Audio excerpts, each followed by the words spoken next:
บายดีสบายดีหมู่เพื่อนแล้วก็ FC ทุกๆท่านมื้อนี้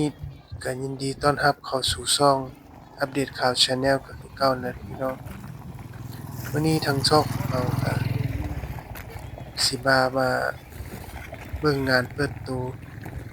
สวนสนุกบึงท่าหลวงเนาะพี่น้องเนาะก็สำหรับสวนสนุกแห่งนี้ก็เพิ่นก็สร้างแล้วเนาะพี่น้องเนาะมื้อนี้ก็วันที่15เดือน12ปี2024ก็เป็นงานเปิดตัวของเพิ่นเมื่อทบินเนาะพี่น้องคนก็หลายรถจนรถจนบ่มีหม้องที่จอดเนาะพี่น้องประชาชนชาวนครหลวงเวียงจันทน์ก็พาลูกพาเต้ามาเล่นสวนสนุกเนาะข้าพเจ้าก็มีโอกาสได้พาลูกมาเล่นแล้วก็ฉวยโอกาสถ่ายคลิปมาให้พี่ให้น้องได้เบิ่ง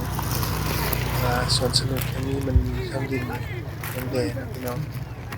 เผื่อท่านใดที่ยังบ่ทันได้มามื้อนี้ก็มื้อหน้าก็สิได้พาลูกๆทุกท่านมาเลาะมาเล่นเนาะเพราะว่าสวนสนุกแห่งนี้ก็เพิ่นก็เปิดมื้อนี้เป็นมื้อแรกเนาะแต่ก่อนจะไปรับชมวิดีโอก็อย่าลืมฝากกดไลค์กดแชร์เด้อพี่น้องฝากติดตามช่องนี้เนาะพี่น้องเนาะเป็นจังไดเฮาก็ไปรับชมพร้อมๆกันเลยข้าพเจ้าเองก็ยังบ่ได้เข้าไปข้างในเด้อมาฮอดทางหน้าแล้วพี่น้องมาฮอดทางหน้าก็ต้องได้มาเรียนแถวซื้อปีเด้อพี่น้องเฮ็ดให้ภรรยาหรือว่าเมียเพิ่นไปซื้อปีเนาะเรียนซื้อปีก่อนพี่น้องสำหรับปีเนาะปีหรือว่าบัตรผ่านประตูเข้าไปในสวนสนุกนี่ก็จะมีราคาสำหรับราคาปีอันนี้เจ้าก็ยังบ่แน่ใจเนาะเพราะว่ายังบ่เห็นปีเด้อเพราะว่าเมียอันยังซื้ออยู่ภรรยาข้าพเจ้ายังเรียนคิวท่าซื้อแล้ววันนี้เราพาเข้ามาหลังจาก10ปีแล้วเนาะเราก็จะพากันเข้ามาด้านในเนาะนี่ก็คือบรรยากาศด้านในเขาจะตกแต่งสวยงามเลยเนาะสีสันสดใสเหมาะสำหรับน้อยพี่น้องเอ้ยสีสันแบบว่างามจะแต่งงามปูด้วยหญ้าเทียมเนาะพื้นมันก็จะปูด้วยหญ้าเทียมบรรยากาศก็สิแบบเนาะนี่แต่เด็กน้อยมีแต่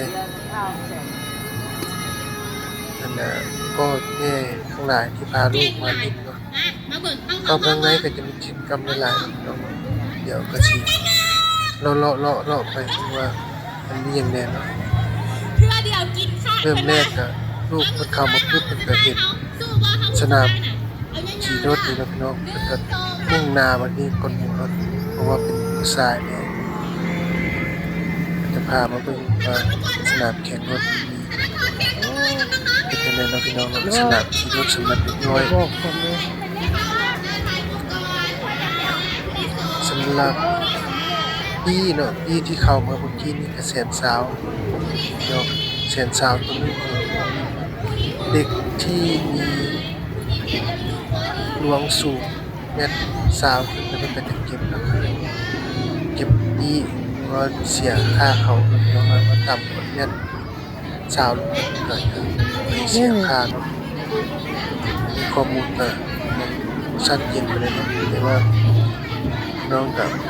ไม่ลูกจับมานัดไม่ใช่ พาลูกมาเนาะจะได้รู้ว่าข้อมูลเป็นไงถ้าข้อมูลตัวใดผิดพลาดก็ต้องขออภัยนะครับพี่น้องเจ้าสำหรับปีเนาะปีสำหรับปีขี่รถตัวนี้นะก็คือ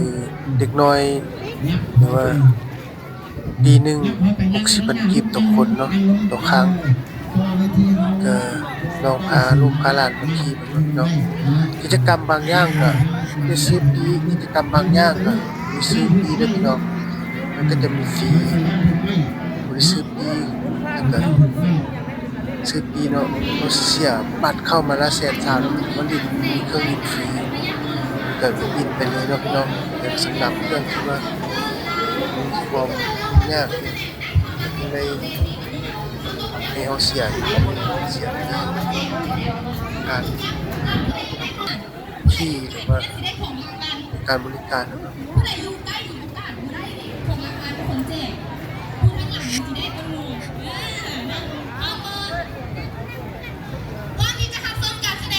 สำหรับสวนสนุกแห่งนี้ก็น่าจะเป็นนักนักลงทุนเนาะเพราะว่าเบิ่งแล้วน่าจะเป็นนักลงทุนสาวจริงที่เก่าเลยเนาะเพราะว่าเห็นมีผู้จัดการอะไรทำไมที่ว่าเห็นอยู่พนักงาน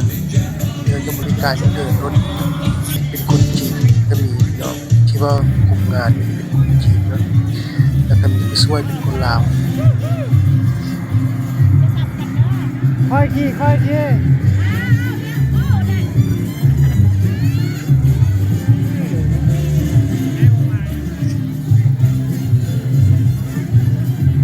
สำหรับพ่อแม่พี่น้องท่านใดสิพาลูกพาหลานมาเฮ็ดก็เตรียมเงินมาเอาหลายเพราะว่าบางกิจกรรมที่เขาพระเจ้าว่าแล้วว่ามีก็ไปเสียเพิ่มเติมนอกจากปีที่เข้ามาแสนซาวเสียเพิ่มเติมบางกิจกรรมครับนี่ก็คือสไลเดอร์แก้วหรือว่าสไลเดอร์เรือนะพี่น้องช่วงนี้เดือนสิบห้าขึ้นไปนี่ก็90,000กีบต่อคนต่อครั้งเล่นต่อคนนะพี่น้อง90,000กีบปีนึงสามารถขี่ได้3คนน้อยหรือว่าผู้ใหญ่ก็ได้นะมันจะเป็นเรือยางขี่ลงไป90,000ขี่ที่นี่90,000 3ขี่ก็ได้2ก็ได้1ก็ได้แล้วแต่ถือว่าค่าค่อนข้างแพงเทียบใช้ค่าของชีพประชาชนลาวว่าแพงหลาย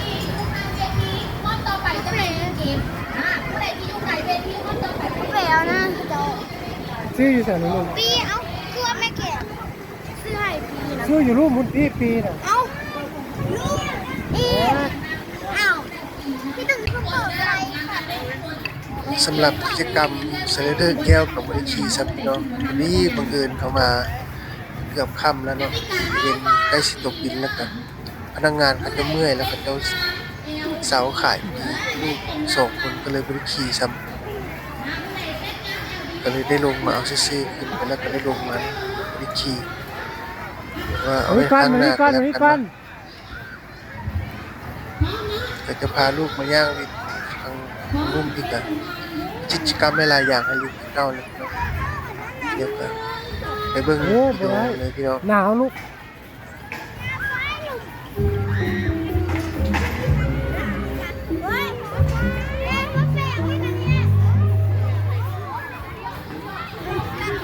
เมืองไหนตกไหนจับดีๆไหนตกน้ำไหนตกน้ำไหน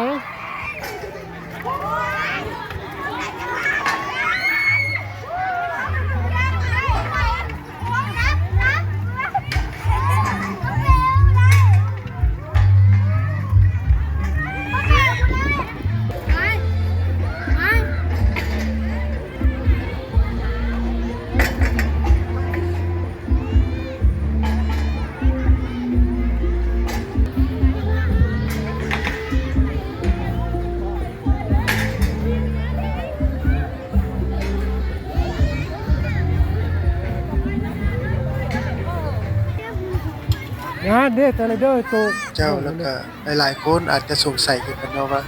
บ้าสวนสนุกแห่งนี้ตั้งอยู่ไสเนาะพี่น้องเนาะสำหรับสวนสนุกแห่งนี้ก็คือตั้งอยู่ใจกลางเมืองท่าหลวงเนาะพี่น้องเนาะเขตว่าง่ายๆก็คืออยู่ในภายในเขตเศรษฐกิจท่าหลวงนั่นแหละพี่น้องถ้าไปฮู้เขตเศรษฐกิจท่าหลวงน่าจะฮู้ดีเนาะเขตเศรษฐกิจเมืองท่าหลวงก็คือตั้งอยู่ในเขตเมืองท่าหลวงในเมืองไสเสถานครหลวงวิจันทร์นะพี่น้องเนาะสำหรับคนนครหลวงวิจันทร์ก็จะฮู้ดีเนาะสำหรับคนตั้งแข่งอาจจะบ่ฮู้เนาะสำหรับท่านใดที่จะพามาลูกพาหลานมาก็มาได้สบายพี่น้องทางก็สะดวกสบาย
เจ้าแล้วก็ข้าพเจ้ากสิบ่บรรยายหยังหลายดอกพี่น้องเนาะในภาพมันบรรยายตัวมันเองเนาะไปรับชมนำกันเลยเนาะพี่น้องเนาะข้าพเจ้าจะบรรยายในระยะหนึ่งก่อน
เจ้าสำหรับ